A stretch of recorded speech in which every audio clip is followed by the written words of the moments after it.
Got a game changer. Now you can actually see my pointer, so you know what I'm pointing at. Yay!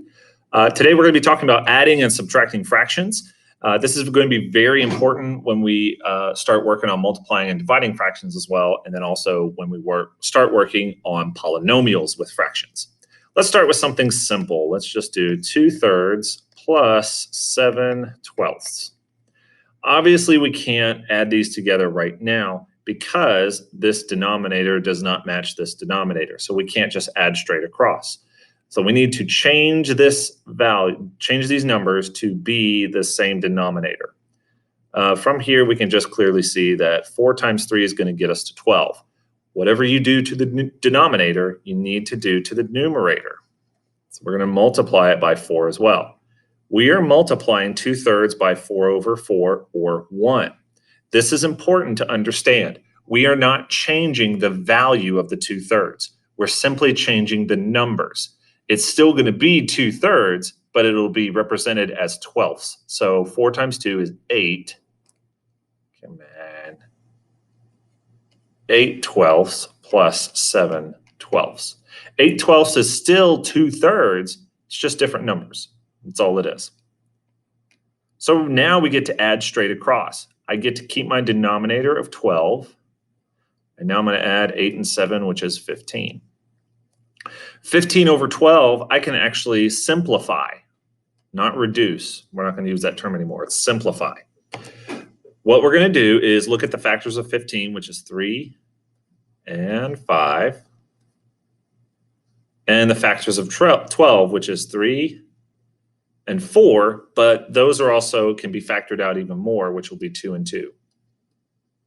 So 2 times 2 is 4 times 2. 2 times 2 is 4 times 3 is 12. There we go.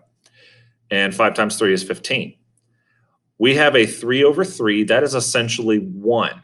So we can actually pull this out and simplify 5 over 2 times 2, 4. And there is our answer. Yay!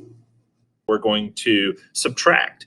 I'm going to say I have 2/3 minus, let's do 6/5. Since the denominators are not the same, I'm going to have to multiply both of the fractions by something to get the same denominator. So what is that going to be?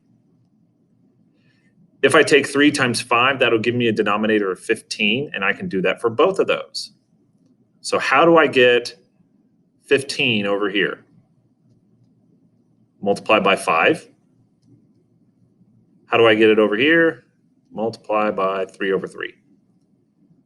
Am I changing the value of these fractions? No, I'm just changing the numbers. So 5 times 3 is 15. 5 times 2 is 10. Minus 3 times 5 is 15, and 3 times 6 is 18. Now I can subtract these since they have the same denominator. I'm going to, let me see if I can do this. Nope. There we go. I'm going to do this down here. We have 15 is going to be our denominator. Ooh, that's a pretty 15. Now we do 10 minus 18. We have to do it in that order. I see a lot of times people will try and mix it up. So what is 10 minus 18? -8. So our answer is going to be -8/15. And we can't simplify it any farther because the factors of 15 and 8, they don't have any similar factors. So this is as simple as it gets.